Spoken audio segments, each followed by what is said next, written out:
Merci. Cette dernière version du contrat ville qui prend le relais de la convention 2014-2022 permet à l'Aulne données fiables de dresser un état des lieux pour le moins objectif de la qualité de vie des Stéphanoises et des Stéphanois. Afin de permettre un débat de qualité, il aurait été utile que soit fourni en amont à l'ensemble de cette Assemblée l'évaluation finale du contrat 2014-2022, puisque celui-ci a un impact sur ce nouveau contrat. On vous l'avait d'ailleurs demandé en commission, mais on n'a rien eu jusqu'à présent. Ce nouveau contrat est en soi une bonne nouvelle et devrait permettre à la ville de disposer de moyens conséquents pour agir, mais, parce qu'il y a un mais, c'est aussi la résultante de la paupérisation galopante de notre ville.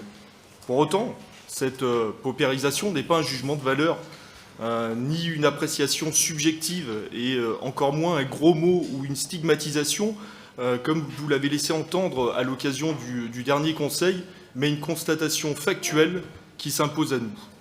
Avec des revenus médians inférieurs de 15% par rapport à ceux observés en France métropolitaine, la fragilité sociale ne cesse de s'amplifier, l'homogénéisation sociale de notre ville se fait par le bas, et l'illustration la plus marquante réside dans le développement de la géographie prioritaire du contrat de ville.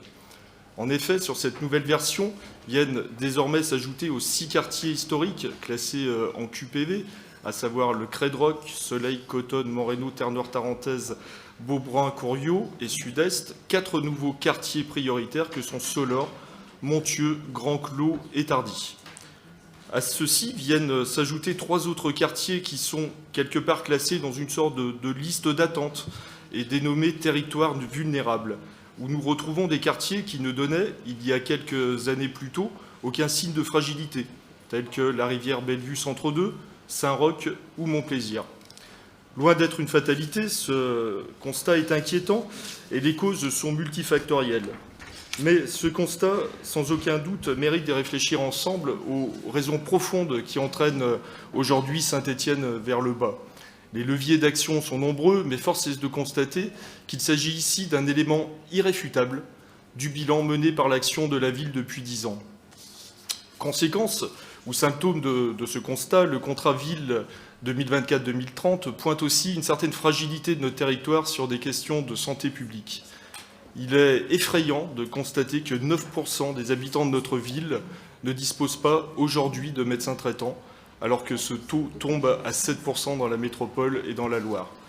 La situation au niveau de la santé mentale est, dixit le rapport, plus dégradée qu'ailleurs, et ceux-ci sont accentués par des facteurs sociaux tels que la précarité et l'isolement.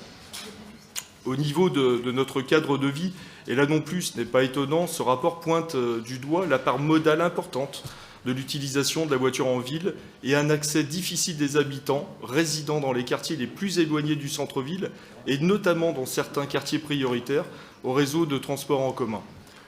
Plus loin, nous constaterons également que le développement du vélo est peu prégnant dans les quartiers populaires en raison du manque d'aménagement de l'espace public. Cet état de fait vient ainsi augmenter les fragilités de ces territoires et se doit d'être traité urgemment. Globalement, ce contrat de ville pose un diagnostic sérieux mais très inquiétant et nous serons vigilants aux actions qui seront menées au cours de l'exercice de celui-ci afin de permettre d'inverser cette tendance.